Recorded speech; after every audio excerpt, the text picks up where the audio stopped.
Hai, Assalamualaikum semua. Hmm, Selamat kembali bersama saya Adlil Raja dalam sesi live kita hari ni. Okey, ramai hari ni yang join dengan kita. Nur Zulaika, ada Haslinda, Almari Comel si Comel, Anisha Ani, Izara Syafiah, ramai lagi. Komala Nagaraja. Thank you so much for joining.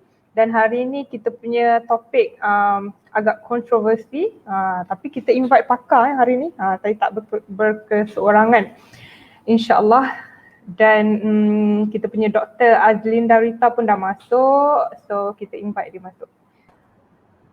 Hai Doktor, Assalamualaikum.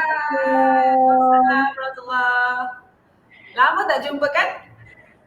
Kenapa semakin cantik? Soalan pertama. Sebab nak jumpa Adlil lah. Okay, alright. Hari ni kita kena behave Doktor? Sebab live kan? Yes. Okay, saya kenalkan dulu Dr. Azlinda Rita Aisyah, merupakan seorang pediatric ophthalmologist. Tak tahu macam nak sebut tu Doktor. Okay tu, okay. Tapi bahasa mudah dia pakar mata kanak-kanak, betul? Betul. Okay, saya sebenarnya pernah digandingkan dengan Doktor, nak panggil Doktor apa Doktor Azlinda? Aisyah lah, Aisyah. Dr. Aisyah lah, okey lah. Dr. Aisyah dalam rancangan Mingguan Wanita betul? Dekat Astro Prima kan? Betul lah. Saya silap tadi kata Facebook saya kata wanita hari ini. Silap lah. Dan topik kita masa tu pun lebih kurang macam ni juga, betul tak? Betul. Dan pengalaman saya ni, ini saya punya personal experience lah bila digandingkan dengan Dr. Aisyah, dengan Sherry Al-Haddad masa tu, dengan Elizad, macam semua orang crack. Kan? Macam terlupa je kat studio. Saya macam, apa sekejap sangat ni, Habib bagilah aku satu show sejam je kan. Baru buah hati. Gitu. Ya, okey. Okey Doktor, tu topik kita hari ni ialah, apa topik kita hari ni? Kerana gadget mata binasa. Dia macam simpulan bahasa ke peribahasa, tapi tak, kita reka sendiri topik hari ni. Kerana gadget mata binasa. Tapi ramai juga tahu bagi respon lah dengan tajuk kita hari ni. Sebab saya kira macam mungkin tepat dengan keadaan sekarang. Anak PDPR lah, lepas tu kalau yang tak PDPR pun sibuk dengan video gamenya. Bukan sahaja anak, mak bapak pun sama juga kan kadang. Kan dengan YouTube-nya, dengan video gamenya, dengan online gamenya apa semua. Netflix. So, lupa. Itu pun screen exposure juga. Kan? Okay, dan ramai yang bagi respon. Mereka cakap kesan-kesan yang diorang nampak lah bila too much on screen atau terlalu banyak menghadap screen. Ada yang dah develop addiction, ada yang tangan kebas-kebas, ada yang mata jadi kabur. And then macam bila tengok skrin je jadi sakit kepala, sakit tengkuk, sakit belakang, semua benda nak sakit pula. And then ada juga yang cakap anak diorang ni macam tak responsif. Bila panggil banyak kali tak responsif, ada juga. And then anak sampai tak nak makan, tak nak mandi, tak nak tidur sebab nak screen sahaja pun ada juga. Banyak lagi Doktor, kita punya respon yang kita terima. Ada juga anak yang dia behave bila dia tahu reward dia adalah phone ataupun dia dapat screen time tu. Itu je masa yang diorang boleh ikut cakap mak ayah dan sebagainya. So saya kira topik hari ni macam kontroversi, sebab tu saya tak boleh seorang-seorang. Saya kena ajak Dr. Aisyah lah supaya kalau kena kecam tu kena sama-sama. Gitu sisters together gitu kan. Together lah kan. Okay, so kita, Doktor dah bersedia Boleh lah insyaAllah. Dah bersedia. Okay, ramai juga bersama kita hari ni. Ada Muhammad Ali, ada Sater Swinik. Okay, Assalamualaikum. Waalaikumsalam. Topik kali ni bukan saja untuk parent tapi bukan saja untuk anak-anak tapi untuk parent sama. Ya betul. Kita sekarang pun tengah menghadap skrin ya sebenarnya. Betul. Okay, Doktor, bila sebut pasal pendedahan gadget ni kan atau pendedahan skrin lah, sebab bila orang sebut gadget ni ada yang beranggapan macam smart tag punya tu pun gadget juga sebenarnya. Kan ada yang macam ketagih smart tab pula ke? Tak mungkin kan. So bila kita sebut screen, termasuklah TV, laptop, komputer, video game, macam doktor cakap tadi, Netflix, YouTube, semua-semua yang mempunyai screen ni, bila kita sebut pendedahan screen atau pendedahan gadget ni, apa isu-isu mata anak ataupun mata orang dewasa yang doktor pernah pernah jumpa lah, yang biasa jumpa. Mungkin doktor boleh kongsi. Tadi yang Adil sebut tadi kan semua betul tau. Sebut sakit tengkuk lah, sakit pinggang, sakit tangan, krem-krem tangan kan, sampai sakit kepala. Tu memang kita pun macam tu kan. Kalau banyak sangat makan pun ceritanya lah kan, cerita biasalah dah start. Bawang ni start lah, bawang ni banyak kan.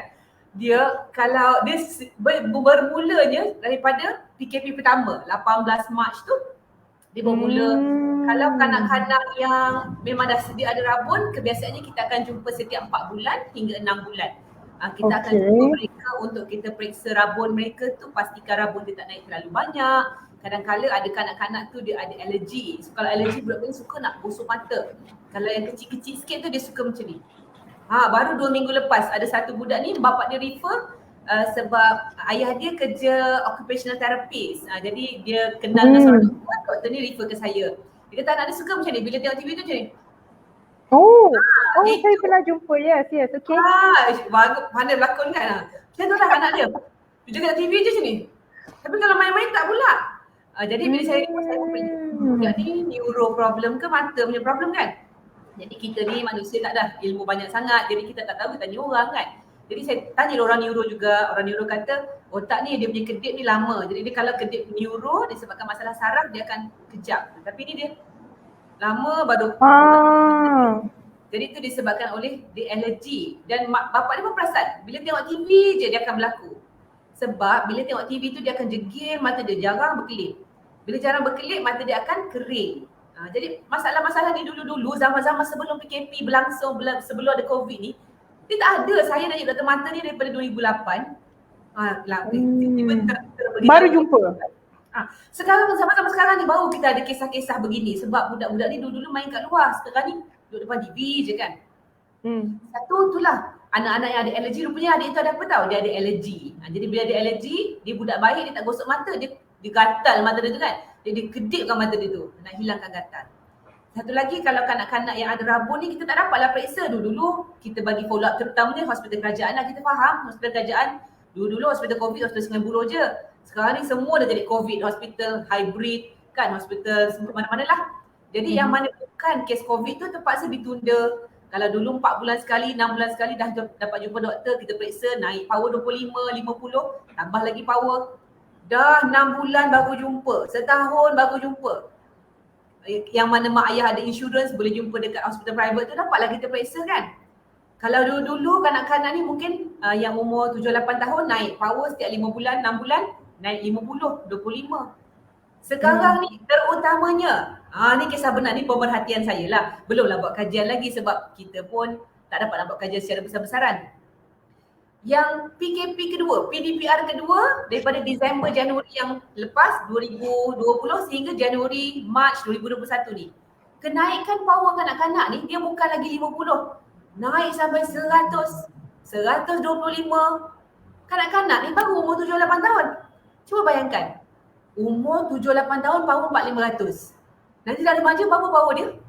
Cuba bayangkan betapa tebal ni cermin mata dia. Janganlah cerita mak ayah, alah tak apa doktor sekarang ada high index. Cermin mata tu boleh ni, esok lebih besar kita boleh lasik dia. Jangan fikir macam tu, nanti kita cerita. Nanti mesti ada tanya kan, kenapa doktor kalau rabun banyak sangat apa yang kita risau ni kan? Itu kita cerita kemudian. Tapi nak cerita pemerhatian saya lah dan termasuk sahabat-sahabat saya pakar-pakar mata di seluruh Lembah Kelang ni lah terutamanya ya. Ramai juga yang kontak saya, Aisyah, budak ni naik power banyak lah. Macam mana nak tambahkan power cermin mata dia ke? Apa yang kita boleh buat supaya power dia tak naik terlalu banyak. Tapi memang pemerhatian di kalangan pakar mata, di kalangan optometris. Optometris ni kita orang punya wingman lah kalau naik kapal terbang jet pejuang tu yang duduk belakang kita orang tu. Optometris lah. Dia orang yang tukang tolong kita orang ni. Check power, memang kenaikan power rabun di kalangan kanak-kanak di Malaysia selepas PKP pertama, PKP kedua, PKP ketiga, tak tahu lagi lah kesannya nantilah 4-5 bulan lagi baru kita nampak. Memang banyak. Sebab banyak sangat pakai gadget bukan sebab sekolah je. Macam Adli cakap tadi. Aktiviti sekolah ni 3 jam je. Yang bukan Lepas tu, yang dewasa pun sama kan. Sakit kanak-kanak walaupun saya pediatric ophthalm, tengok juga general. Biasalah kita sebelum buat sub kepakaran, kita buat yang general dulu. Pun sama juga. Yang mengadu, doktor bila saya tengok dekat, nak tengok jauh tu lambat baru boleh fokus. Tu pun tanda-tanda mata tu spasm. Lama sangat tengok benda dekat sampai tak tahu benda. Nak adjust tu dia ambil masa. Tu antara petanda-petanda digital strain. Nanti kita bercerita lagi apa itu digital strain. Tu antara yang macam ada sebutkan itulah. Sakit tengkuk, sakit. Ada yang sampai tangan cramp sebabnya pegang handphone, lagi besar handphone lagi tangan sampai jatuh kat muka lah handphone tu. Itu biasa kan. Nanti kita cerita pasal blue light. Sebanyak saya nak share hari ni. Sebab Adil kita ni hari ni tadi saya buka jurnal saya nak cerita pasal blue light. Sebab nak share, kita masih share ilmu yang betul. Wah, terharu lah macam ni. Kita tak macam cikgu lah Adil. Tapi betul tau doktor, yelah kita bukan saja nak cakap pasal PDPR sebab PDPR tu dalam 24 jam yang kita ada mungkin berapa jam je PDPR tu. Dan ada juga sekolah yang tak pilih untuk PDPR, dia orang dah siapkan worksheet siap-siap apa semua kan supaya murid buat je. Tapi kita tak boleh nak deny bahawa mungkin screen je lah satu-satunya escapism waktu sekarang ni. Maksudnya kita nak berinteraksi dengan nenek dekat kampung pun video call kan, macam terpaksa. Bila nak berinteraksi dengan kawan-kawan pun online gaming, kat situlah dia orang dapat berinteraksi apa semua. So susah untuk kita tak boleh nak deny the nature of screen tu yang memang addictive, ada kesan negatif dan sebagainya. Tapi kita tak boleh juga nak deny keadaan sekarang ni yang macam terpaksa juga kan. Okey doktor, kita tak nak membahaskan benda tu sebab masing-masing fikirlah, masing-masing kontrol lah benda tu kan, anak sendiri. Tapi kalau kita tengok dekat dalam social media, dah ramai ibu bapa yang share tentang kesan negatif yang diorang nampak pada anak-anak dan juga pada diri sendiri yang diakibatkan oleh apa orang cakap blue light, light emission, cahaya yang dikeluarkan oleh komputer, smartphone, TV, tablet, semua electronic devices yang mempunyai skrin ni lah. So ada yang cakap, anak saya sampai juling lah tengok gadget banyak sangat. Anak saya sampai mata dia macam ada something dekat depan yang macam block mata dia lah. Ada yang dah rabun lah dan sebagainya. Betul ke boleh jadi sampai macam tu?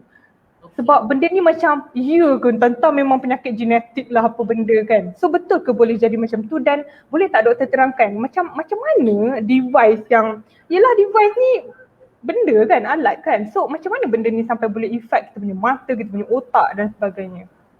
Menarik sangat soalan ni tau. Okey, saya kena buka nota sekarang ni. Saya siap buat nota tau. Blue light. Okey.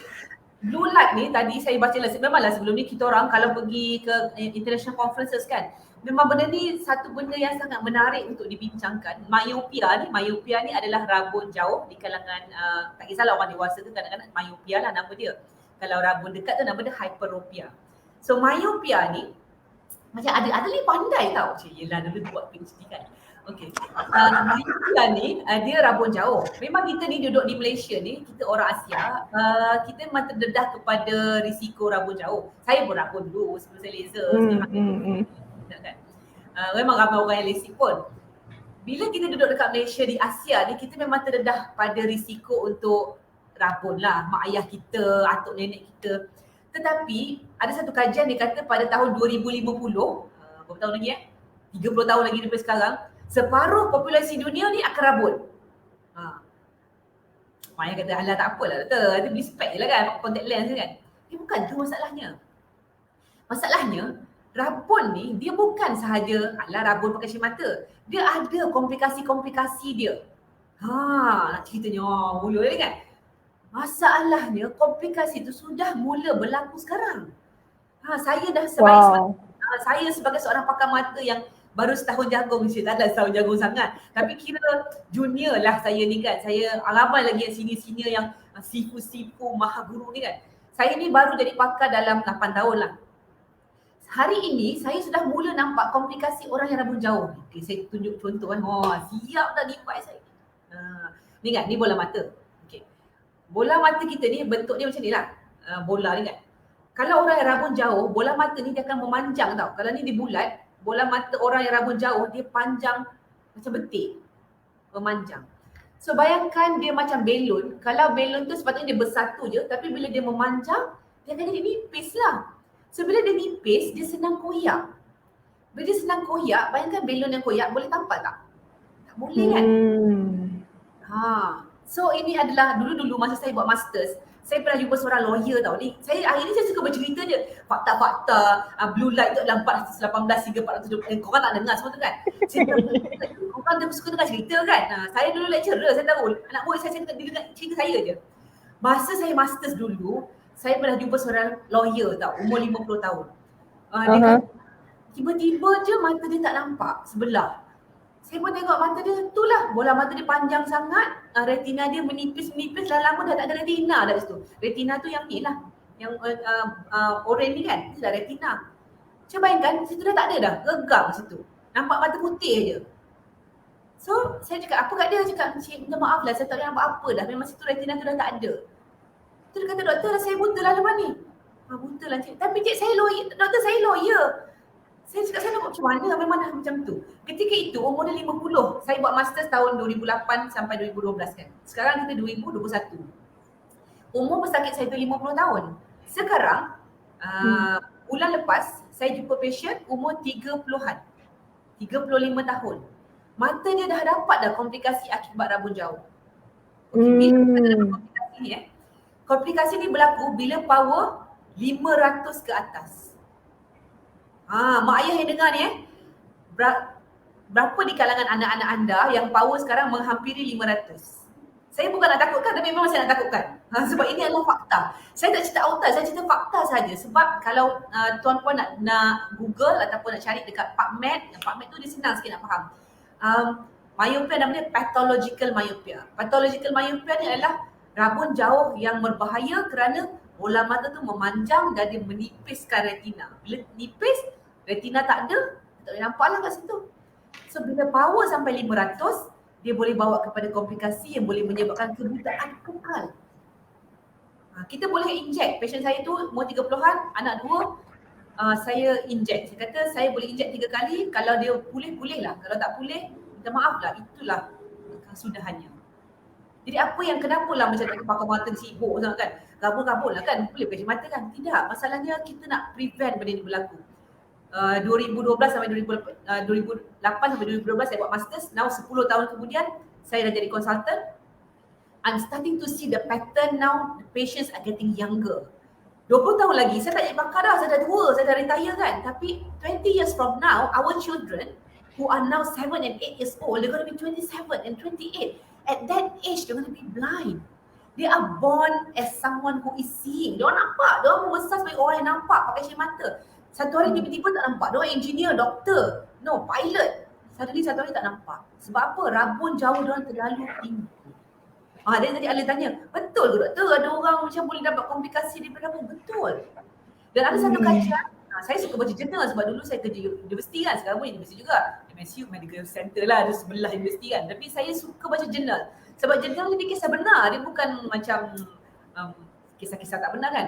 Ada satu jurnal dia kata daripada lebih kurang 20 orang kanak-kanak yang banyak sangat pakai handphone. Taklah banyak sangat. Kajian tu kata 4 jam je. Satu hari 4 jam budak ni pakai handphone banyak sangat. 12 orang juling. Juling, mata juling. Sampai ada yang kena operation. Disebabkan apa? Sebab pakai handphone dia banyak. Pakai gadget lah. Dia tak kata dalam tu handphone ke, tab ke, iPad ke tersebut. Tapi memang ada. So komplikasi disebabkan oleh terlalu banyak sangat pakai gadget memang real sangat. Real.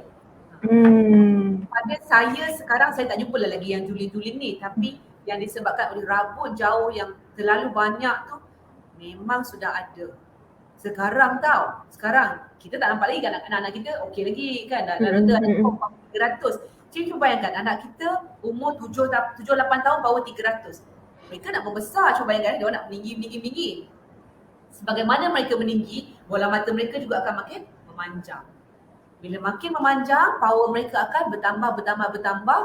Bila bayangkan bola mata tu macam belon, bila makin besar belon tu, saraf pun akan makin nipis, makin tinggi risiko untuk dapat myopic maculopathy. Itu yang boleh menyebabkan buta kekal. So this is what I'm trying to, bila orang ajak saya nak cerita pasal bahaya gadget ni, saya memang cerita. Tadi macam ada cakap tadi kan, kita tak boleh nak menafikan skrin ni. Saya setuju sangat. Sebab saya pun, anak saya takkan saya tak bagi gadget, kan tak sekolah pula budak tu kan. PDPR ni sampai 25 Julai je. Kita cakap kan, yelah kan tak sekolah pula anak-anak kan. Betul. Tetapi macam Adil cakap tadi lah, anak sendiri kan, kita kena kawal lah. Di lain waktu sekolah, tak payahlah main gadget dah. Mungkin kita ajak main basikal ke kan. Sebab kita kena kontrol, sebab this is real. Nanti 10 tahun mungkin saya masih doktor lagi, 20 tahun lah, 20 tahun lagi saya dah 60 tahun kan. 20 tahun daripada sekarang, siapakah pakar-pakar mata yang kita nak minta tolong bila anak-anak kita ada komplikasi? Na'udzubillah, kita tak nak anak-anak kita ada komplikasi. Sekarang masanya untuk kita kontrol time untuk anak-anak kita. Berapa lama nak bagi? Bawah 2 tahun tak payahlah. Cakap terang je. Bawah 2 tahun tak payah, budak tu tak nak pun macam tu. PDPR apanya? Kan gitu. Kan saya nak puji orang Sabah. Ada orang Sabah tak sini? Ada tak orang Sabah? Cipa nak puji orang Sabah pula. Saya nak puji orang-orang Sabah sebab masa saya bertugas di Sabah dulu, sesekali tu saya kan nak periksa mata tu juling ke tak juling kan, saya nak bagilah target. Contohlah saya bagi, tengok sini, lihat sini kan, nak tengok mata dia kan. Kalau dekat KL ni, saya kena buka handphone, kasih dia tengok lagu, baru dia tengok. Fokus, baru saya boleh tengok mata dia. Budak Sabah tak kisah. Dia orang tak tengok handphone tu. Kan gitu. Saya rasa kalau kita buat kajian, budak-budak Sabah mungkin kurang rabun. Sebab budak Sabah tak main. Aku tanya Abang Dula, dia kerja di Likas dulu. Tapi saya nak puji, mungkin ibu bapa di Sabah tu lebih kreatif kot nak bagi anak-anak dia main di luar. Tapi Sarawak tak ada kan. Tapi kita cuba kita kreatif sikit. Saya pun mencabar diri saya sendiri supaya lebih kreatif, supaya anak-anak kita tak terlalu hooked up kepada gadget. Kita try other things. Apa yang kita boleh buat to lessen the time yang diorang hooked up kepada gadget. Wow. So sebenarnya memang betul lah gadget tu boleh buat anak juling, rabun dan sebagainya, masalah mata tu kan. Tapi kan doktor, bila doktor cakap tadi bila power tu dah sampai 500, bermulalah komplikasi tu. Benda tu boleh undo ke? Kalau macam, okey anak saya dah 500 ni, macam mana umur baru 8 tahun. Benda ni boleh undo ke? Bagus soalan tu. Kita tak boleh nak reverse sebab kita bayangkan kalau belon ni lah belon kan, kita pun dah keluar angin ni kecil balik kan. Tapi bola mata tak boleh lah sebab macam kita budak dah meninggi. Kita tak boleh nak bantutkan dia balik kan. Okay, what can we do katakan dia guideline dia, dia ada beberapa study. Study dia yang pertama ATOM study, bukan Bob ATOM. ATOM is atropine for treatment of myopia. Number 2 adalah LAM study. LAM adalah low concentration of atropine for myopia treatment. Ni adalah 2 study yang diorang buat multi country. ATOM study tu diorang buat kat Singapore, Hong Kong, China. Dia dah guna satu jenis ubat untuk kurangkan pemanjangan bola mata. Diorang dah buat dah kajian dah. Jadi saya cadangkan kalau mak ayah, terutamanya kalau mak ayah tu rabun. Macam saya lah, saya rabun juga, husband saya pun rabun juga. Jadi perhatikan anak tu, kalau nampak anak tu ada simptom-simptom rabun lah. Contohnya suka buat macam ni. Sesekali kalau naik kereta tu kan, cuba baca signboard tu. Rabun mak yang tak nampak, anak pun tak nampak. Cuba tengok anak tu nampak tak benda yang jauh. Nampak simptom-simptom anak tak nampak jauh. Kalau yang PDPR sekarang ni susah sikit lah nak assess. Tapi kalau kat sekolah dulu, saya puji cikgu-cikgu. Cikgu-cikgu selalu alert. Cikgu-cikgu selalu refer case kat saya. Dia tulis surat, dia kata anak murid dia tak nampak kat kelas. Nombor 8 jadi nombor 9. Kan nombor 3 jadi nombor 8. Cepat-cepat datang bawa cek sama ada dengan doktor pakar mata, doktor mata biasa pun tak apa, atau dengan optometris. Kita kena treat cepat-cepat sebab kalau budak ada rabun, kita tak bagi cermin mata, kajian menunjukkan rabun dia lagi cepat naik. Kan Medical Bahasa Malaysia, boleh follow page kita orang. Kajian adalah orang kata jangan bagi cermin mata budak-budak, nanti dia dah pakai cermin mata cepat power dia naik. Salah tu. Salah pakar saya kan.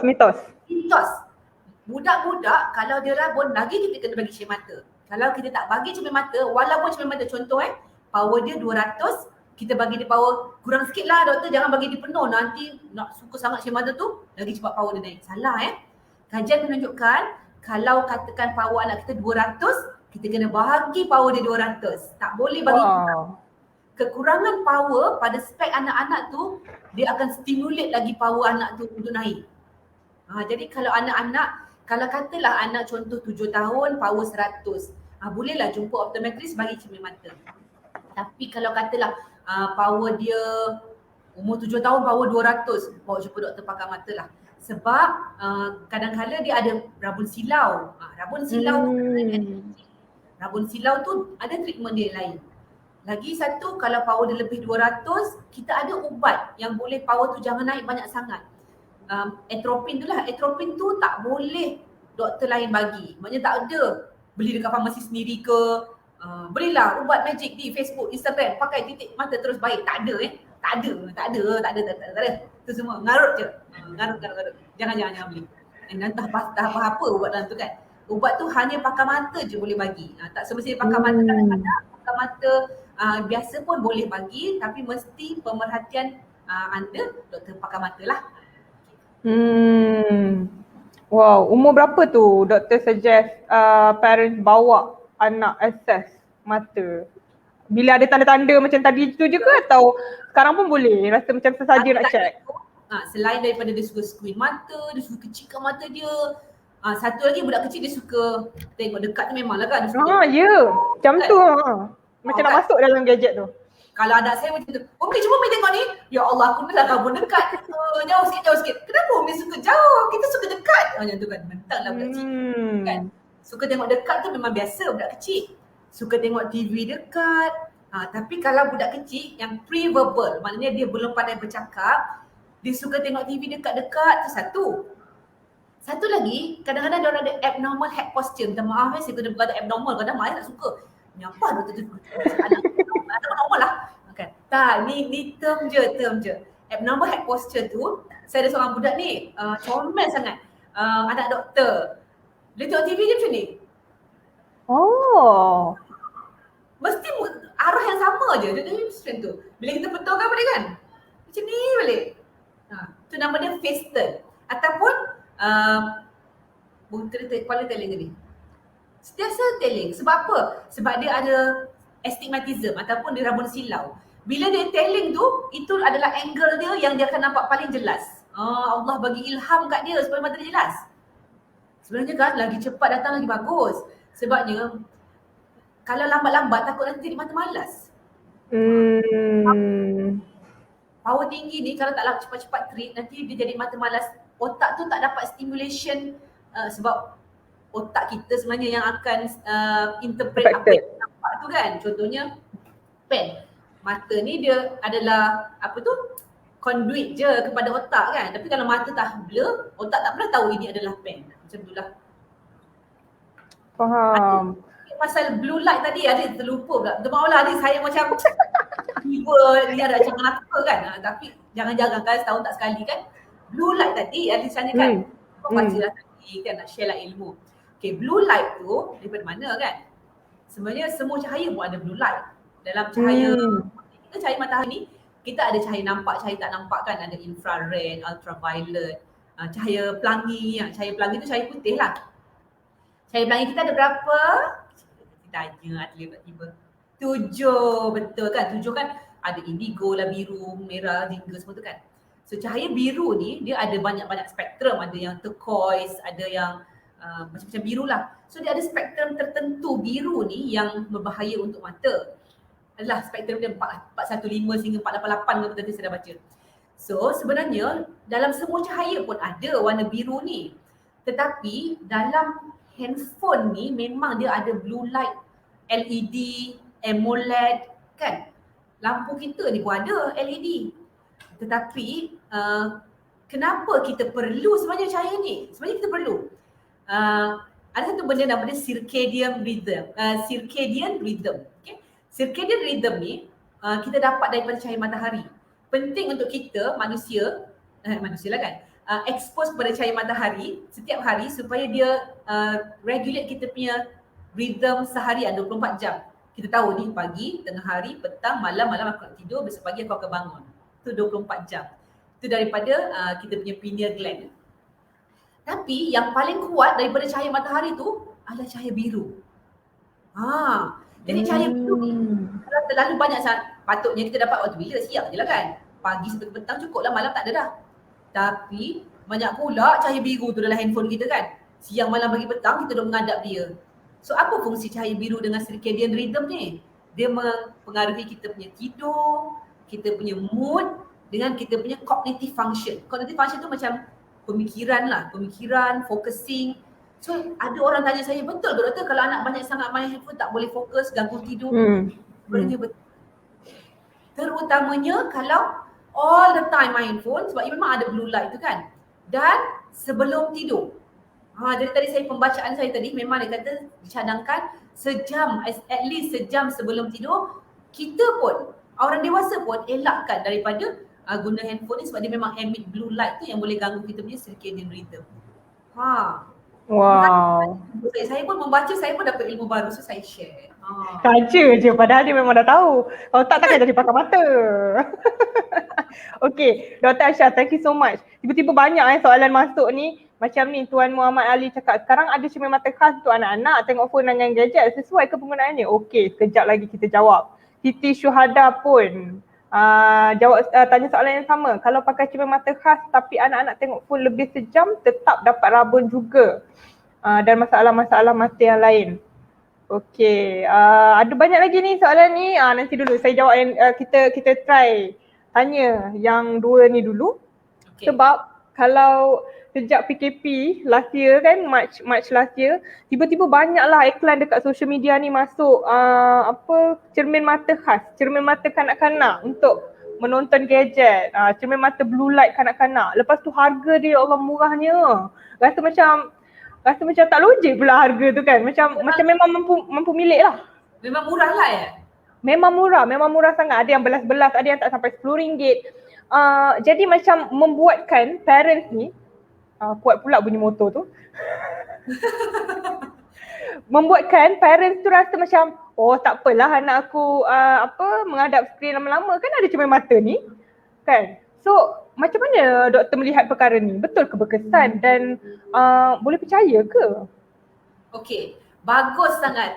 I agree with you completely, Adli. Sebab sebagai seorang doktor kan, kita kena, sebagai seorang Muslim, nombor satu, kita apa-apa pun kena ikut bukti. Kalau orang Islam kita ikut Al-Quran dan Sunnah lah kan, mesti hadis sahih. Macam itulah doktor ni dia kena ikut bukti jurnal kan. Tadi saya pun kalau nak tengok PowerPoint saya buat PowerPoint tadi. Ada jurnal saya mana saya baca kan. Jurnal yang terbaru 2019 yang itu adalah systematic review.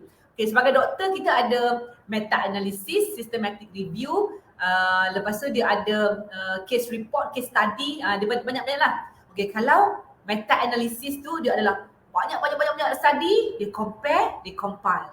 Systematic review pun lebih kurang sama.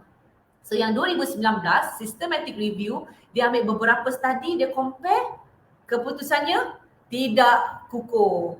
So dia kata tak ada. Dia kata tak ada research yang mengatakan blue light ni berguna.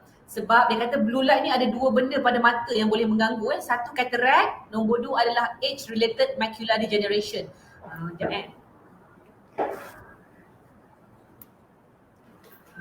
Ada orang nota.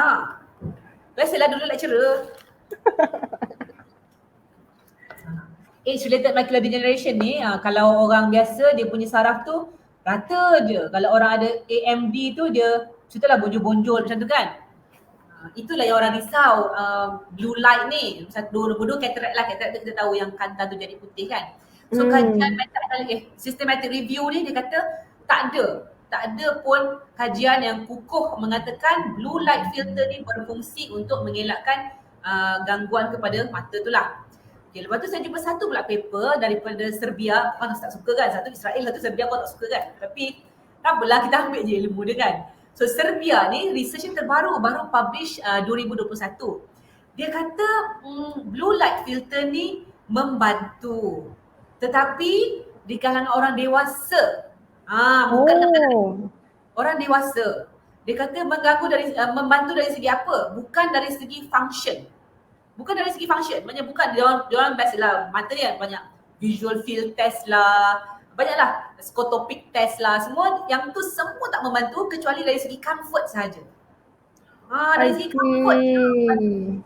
Itu pula spek tu masih dari satu jenis material tertentu tau.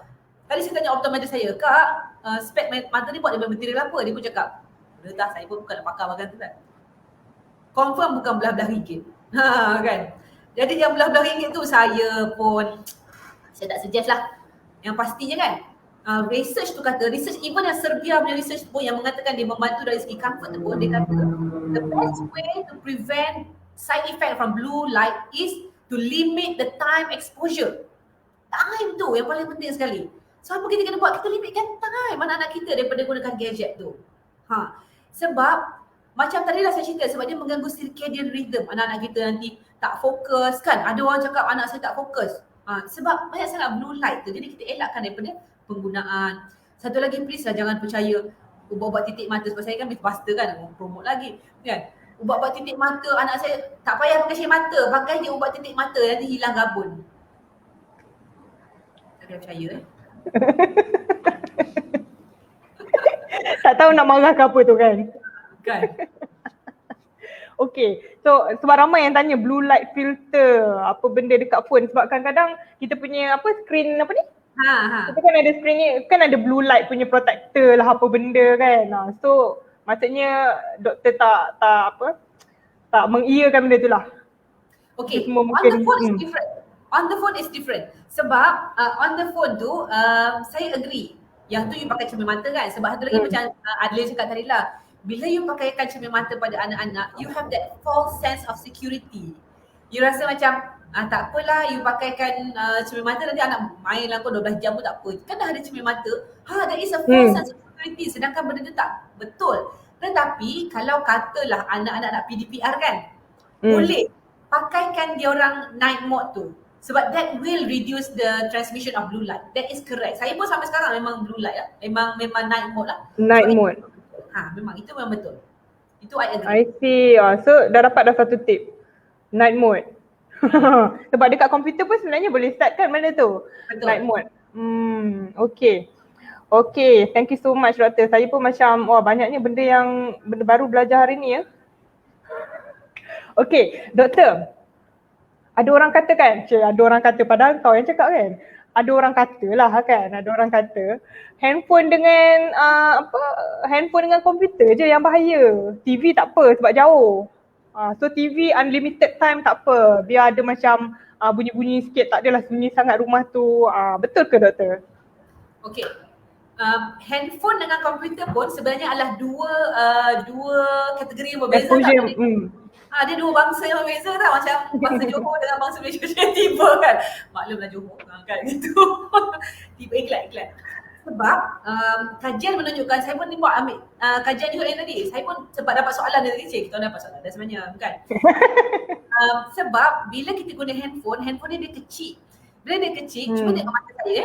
Okay, bila mata saya pandang sesuatu yang jauh, mata saya akan parallel. Dia akan selari antara satu sama lain. Tapi apabila saya tengok benda yang dekat, tengok mata saya dia jadi macam jadi lurus, dia jadi macam tiga segi kan. Itu nama dia accommodation. So kanak-kanak kalau dia lagi tengok benda yang dekat, accommodation dia lagi akan banyak.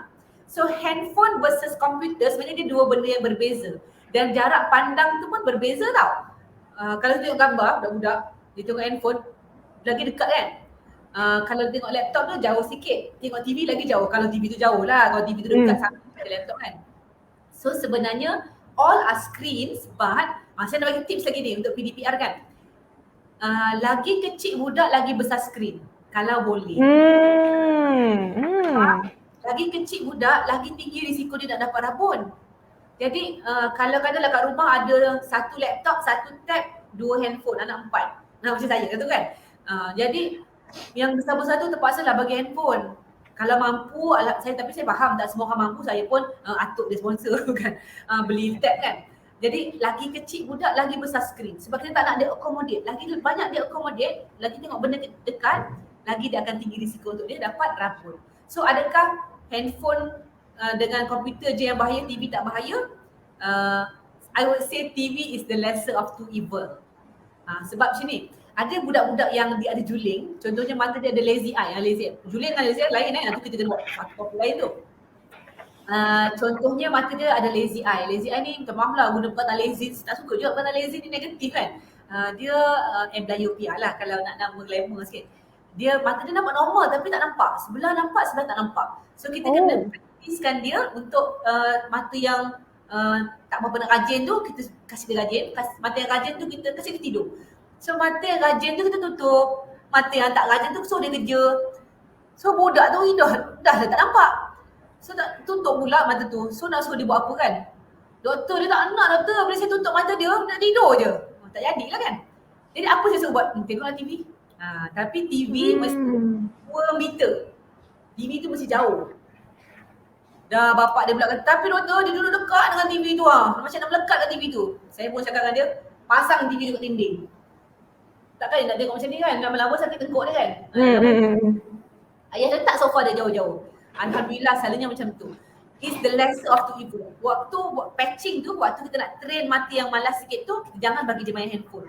Sebab waktu handphone tu dah lah tak elok kan. Nak train mata yang tak apa rajin tu, main handphone lagi lagi tak elok. Dan nak PDPR, satu lagi tips. Kalau nak PDPR ni, pastikan bilik tu terang. Kalau yang kita tahu cahaya matahari tu bagus untuk mata, untuk elakkan rabun. Kalau boleh, buat macam saya ni dekat dengan tingkap. Kalau boleh, biar meja study diorang tu dekat dengan tingkap, dekat dengan sumber cahaya matahari. Sebab cahaya matahari tu Allah jadikan dia boleh untuk elakkan mata tu rabun, elakkan bola mata tu memanjang. Jadi kalau boleh cerah daripada sumber yang asli, kalau tak boleh tak apa, buka lampu. Tapi skrin jangan terlalu terang, jangan terlalu gelap. Sederhana yang mata dia sesuai lah. Sebab kalau gelap, kajian menunjukkan kalau bilik gelap cepat rabun. Ni semua daripada kajian ni, saya kajian yang international. InsyaAllah. Wow, okey. Doktor, mungkin kita bacalah sikit beberapa soalan kat sini ni. Boleh. Daripada ML Chong. So jika kanak-kanak tu sudah dewasa, rawatan lasik tak berguna dah ke? Ini yang masa kita cakap tadi kot, yang dah ada komplikasi yang doktor cakap buta kekal dan sebagainya. Okey. Kalau dah ada buta kekal memang tak bergunalah. Tapi kebanyakan buta kekal ni taklah semua orang akan dapat. Contohnya mungkin kalau 100 orang mungkin 5, mungkin kurang daripada tu kan. Tapi ramai lagi kanak-kanak yang rabun sekarang, nanti dia dah besar tak adalah dapat komplikasi. Tetapi kenapa kita nak supaya kanak-kanak ni janganlah rabun sampai 1000, sampai power 1500. Ada seorang kanak-kanak ni power yang paling tinggi saya pernah jumpa 2000 power dia. 2000. Okey.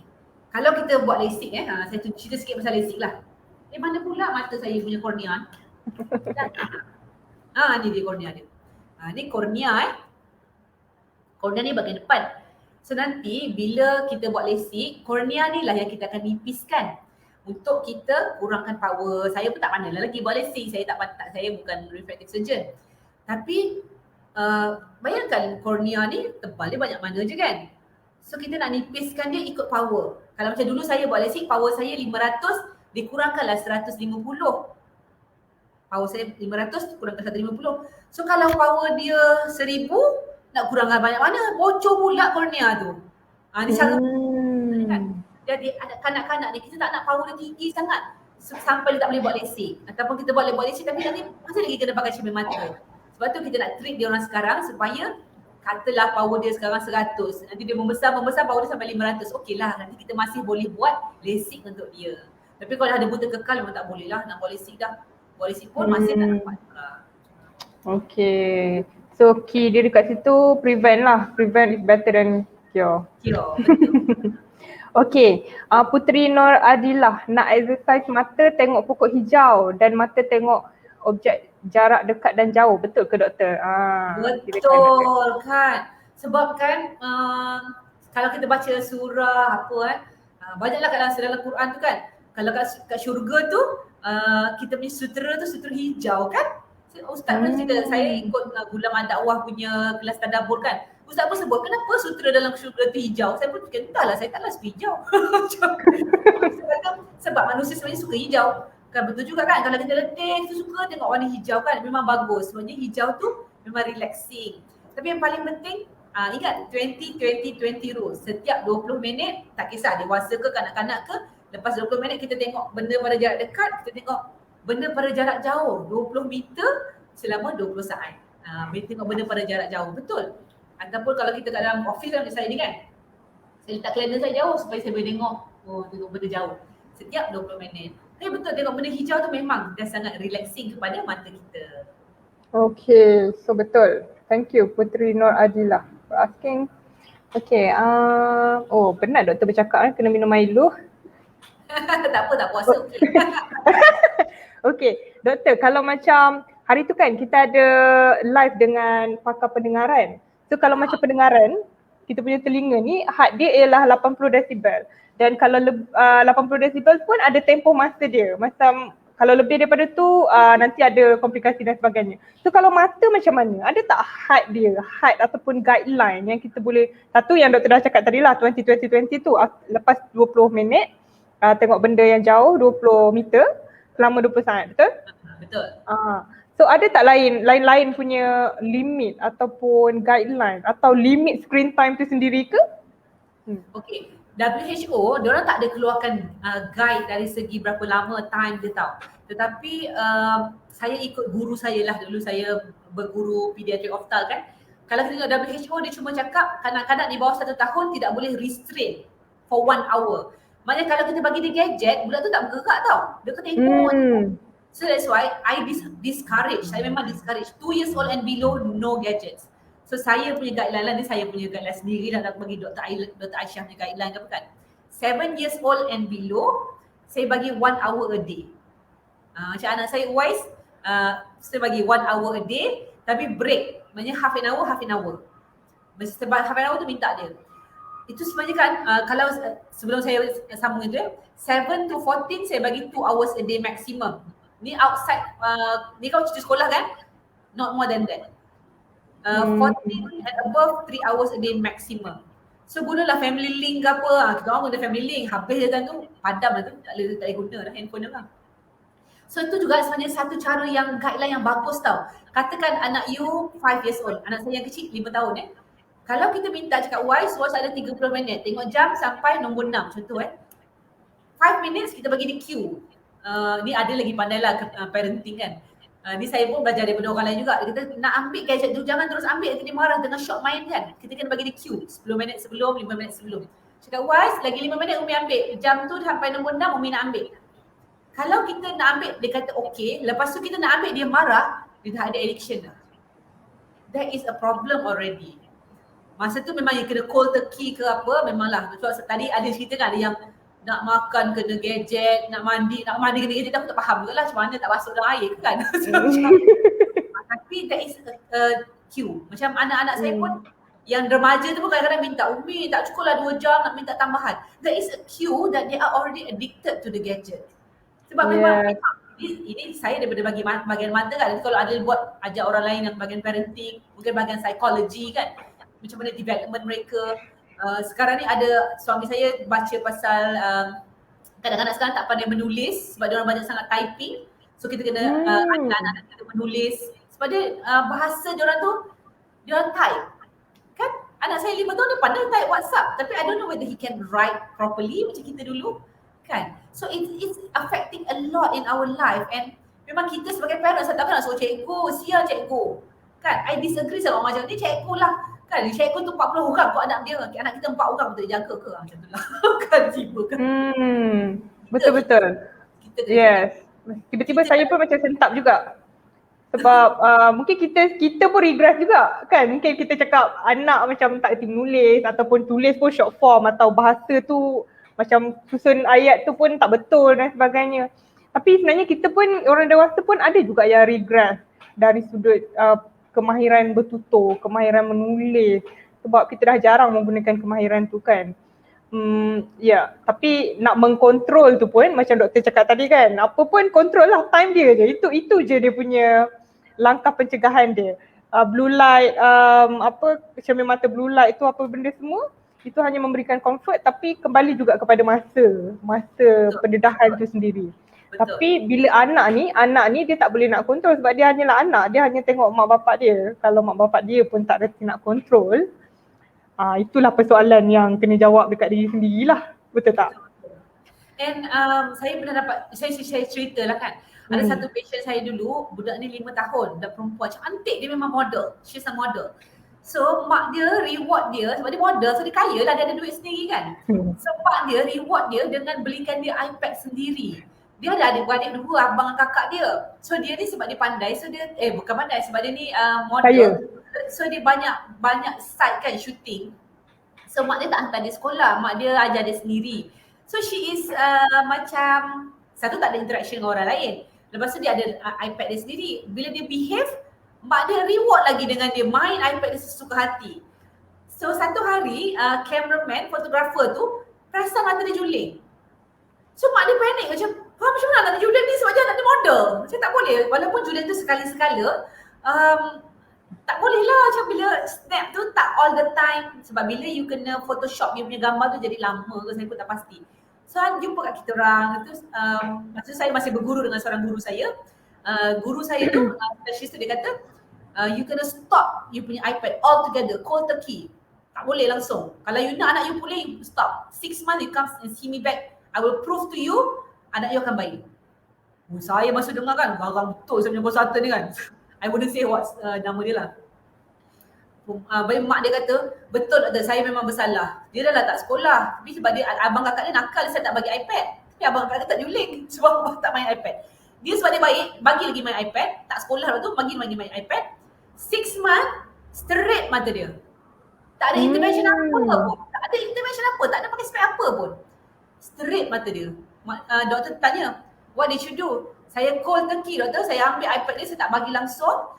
Sekarang ni kalau dekat site nak shooting, saya suruh dia colouring, saya suruh dia baca buku. Walaupun it's still near work, tapi it's not screen. Straight balik mata dia, Alhamdulillah. So early intervention, dia boleh lurus balik. Kalau lambat, memanglah kena operate semua kan. Tapi itulah, don't use it as a reward. Macam try to avoid. Satu lagi yang konsultan saya tu ajar dulu, dia kata, kalau you nak avoid anak-anak you main, inilah children are great mimicker kan. Kalau kita nak anak kita mengaji depan dia orang. Kalau kita nak dia orang membaca, kita baca depan dia orang. Kalau kita nak dia orang suruh main handphone, kita main handphone dia orang depan dia orang kan. I know some of us work, macam saya pun doktor kadang kecemasan telefon kan, kita pun terpaksa guna handphone juga. Don't use in front of them. Kalau dia orang tengah main, guna kat tempat lain supaya jangan dia orang nampak. Jadi dia orang rasa, kenapa dia ni tidak adil? Kenapa aku tak boleh pakai, mak bapak aku boleh pakai macam tu. So kita kena adil lah kepada mereka dan jangan main depan dia orang kalau kita nak bagi dia orang main. Orang boleh main dan bolehlah main depan dia orang. That's what I learned. Ya, betul. Tapi ramai ibu bapa yang macam, iyalah, mak kan ada kerja. Mak tengah buat kerja ni kan, walaupun Instagram tetap cakap kerja. Dia online business. Online business, betul. Okey, doktor, kita sebenarnya dah habis masa dah ni, tapi mungkin kita jawab beberapa soalan lagi. Daripada Puan Fadilah ni, betul ke kalau orang rabun bila buka spek dia akan kurang dengar? Apa kaitannya pula? Tak betul sebenarnya. Selalunya lah yang saya dengar pula, kalau orang rabun ni dia ada heightened sense of other senses. Kita ada lima senses kan. Dengar, mata, rasa, taktil, hidung. Yang saya dengar kalau orang tu dia ada kurang tempat lain, dia akan lebih heightened tempat lain. So yang ni saya rasa tak betul, tak ada kena-mengena. Macam saya rabun kan. Saya punya pendengaran sangat sensitif. Saya boleh dengar, kalau rumah saya 2 tingkat kan, saya boleh dengar anak saya kat bawah tu boleh buat apa. Macam tu lah. Kalau kita operating, doktor pakar mata kan kita operate cataract kan, kita punya mesin tu dia ada bunyi dia. So saya boleh tahu bunyi ni tak betul ni, saya rasa you kena ketatkan lagi saya punya peralatan ni. Rap tu dah ketat ke tak ketat, cuba you check balik. Doktor ni kekah, memang sebab saya rabun, telinga saya kuat lah macam tu lah. Tak tahulah dia orang kata, tapi kalau buka spek jadi kurang dengar tak betul lah, dia tak ada kena-mengena. Okey, doktor ni ada satu lagi soalan yang agak bagus saya rasa, Muhammad Ali. Kalau posisi tengok phone tu mempengaruhi ke tak kesihatan mata? Contoh kita tengok sambil menyarap, sambil baring. Dia posisi tak mengganggu tapi jarak Jarak tu yang penting. Jarak screen tu. Tengok phone dan jarak dengan laptop juga. So nanti bila anak-anak PDPR, make sure anak-anak tu jarak dia okey lah, jangan dekat sangat. Tapi itulah kadang-kadang dia short sangat jawab soalan cikgu kan, dekat sangat. Cuma bila kita meniarap tu, kita tend to dekat kot. So more of jarak, bukan posisi kat mana kita tengok handphone tu.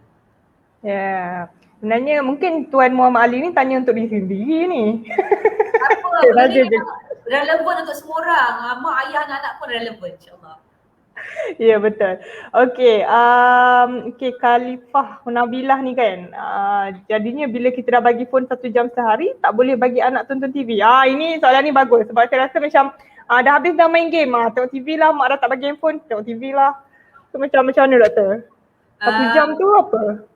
Dia macam ni lah, sebabnya saya memahami sekarang ni kita PKP kan. Macam nak bagi anak keluar, takut kan. Like I said, it's lesser of two evil. So 1 hour a day tu yang bawah 2 to 7 years old, saya bagi 1 hour a day kan. Itu bagi saya adalah untuk phone. Phone ataupun tablet yang handheld, sebab itu adalah jarak dia. Kita ni jarak penglihatan kita ada 3, dekat, sederhana ni macam laptop dengan jauh. So TV tu masih dalam kategori jauh, saya rasa boleh lagi tak nak bagi TV. Tapi make sure lah konten TV tu bagus, janganlah mengarut kan. Tapi Khalifah ni insyaAllah nampak insyaAllah okey ni konten dia. So I'd say masih okey lagi. Tapi make sure TV tu jarak dia 2 meter lah. Dan jangan tengok TV dalam gelap. Tengok TV buat macam dalam gelap tadi boleh induce rabun. Okay, last question lah last question, Nurul Amira. Kalau budak umur 5 tahun biasa kena hadkan sampai berapa lama? Tadi saya pun nak tanya juga doktor, yang doktor cakap pasal 4 jam tu yang ada jurnal tu kan, 4 jam je mata dah rosak dan sebagainya kan. So 4 jam tu continuous ke atau 4 jam sikit? Continuous. Okay, so doktor average yang jurnal tu yang kata 20 orang, 12 orang jadi juling tu, diorang guna 4 jam continuous average tau. Maksudnya ada yang lebih, ada yang kurang. 4 jam continuous. I think budak-budak ni, you bagi dia main Roblox 4 jam sekejap je boleh. Saya kan, kalau patient-patient saya boleh bercakap bahasa Roblox dengan diorang tu. Kan diorang birthday diorang nak apa? Nak Robux, duit Roblox kan. Saya pun tahu sebab patient-patient saya pun dia bercakap bahasa tu kan. So kalau less 5 years old, again 2 years old ke bawah tak payah langsung main handphone. 2 to 5 saya bagi 1 hour a day, tapi make sure ada break in between, setengah jam. Jadi saya punya guideline tak ada daripada lebih, so saya cadangkan saja kepada ibu bapa 2 hingga 7 tahun 1 jam sehari untuk handphone ataupun handheld gadgets. 7 to 14 2 hours a day, 14 and above 3 hours a day selain daripada waktu belajar. Kalau boleh kalau macam waktu belajar dia dah lama, saya tahu ada parents ni bagi tahu pagi sekolah rendah dah gadget, petang sekolah agama gadget lagi sampai pukul 7 petang. Saya pun risau sebenarnya. So kalau macam anak-anak ada simptom rabun, bawa datang check lah. Kalau ada rabun, cepat-cepat kena datang buatkan cermin mata. Pakai cermin mata is not the end of the world. Kita bagi mereka penglihatan yang lebih baik. Kalau kita tak bagi cermin mata, lagi power mereka akan cepat naik dan ada risiko untuk pathological myopia yang boleh menyebabkan kebutaan kekal. Wow, okay. Thank you so much Dr. Aisyah. Saya mungkin boleh conclude sikit lah apa tips-tips yang doktor bagi tadi kan. Yang pertama ialah set handphone atau komputer tu sebagai night mode. Lepas tu yang kedua, yang ni saya suka, lagi kecil budak tu lagi besar skrin tu. Lagi kecil budak lagi besar skrin. Okay, maksudnya kalau anak-anak kecil ni kurangkanlah bagi handphone yang diorang boleh pegang, nak pergi toilet bawa, nak makan bawa, naik kereta bawa. Asyik melekat dekat tangan je kan. Lepas tu TV, jarak TV 2 meter. Lepas tu bilik kena terang dan kalau boleh sumber cahaya matahari. Dan last kali ialah 20-20 rule tu. 20-20-20 rule tu. Lepas 20 minit, lepas 20 minit tengok objek yang 20 meter jauh selama 20 saat. Betul. Okay. Thank you so much Dr. Aisyah. Memang saya rasa macam every time ada sesi dengan Dr. Aisyah ni memang seronok lah sebab doktor ni kelakar sebenarnya. Tapi hari ni macam behave sikit lah. Hari ni macam behave sikit. Sebab dia tak sharing. Lagi-lagi tak sharing. Lagi berderai. Okay doktor, mungkin ada orang yang nak follow doktor dekat mana, nak tengok lagi sharing-sharing doktor yang lain-lain dekat mana. Kat mana dia orang boleh follow? Okay, saya punya personal Facebook Dr. Azlinda Rita Aisyah Muhammad Abdullah. Tu personal Facebook saya tu banyak berapu je, tak ikut tu tak apa. Instagram Dr. Azlinda Rita. TikTok pun ada, tapi saya tak menari lah ke TikTok saya tu. Semua benda-benda perubatan je. Instagram Dr. Azlina Rita juga. Apa lagi? Page saya pun ada Dr. Azlina Rita juga. Semua Azlina Rita lah. Nama saya kan commercial. Azlina Rita. Okay. Dan tim saya pun sebenarnya dah letak link dekat situ, Facebook dan Instagram Dr. Azlina Rita Aisyah. So boleh follow guys. Thank you doktor so much. Thank you so much. Dan saya pun sendiri banyak belajar juga dan insyaAllah kita ada sesi, kita boleh jemput lagi doktor pada sesi-sesi akan datang insyaAllah. Berbesar hati saya insyaAllah. Okay, dan thank you guys kepada yang menonton juga hari ini. Semoga bermanfaat apa yang Dr. Aisyah kongsikan. Kita jumpa lagi dalam sesi live akan datang. Thank you. Assalamualaikum. See you again, Doctor. Bye. Get vaccinated.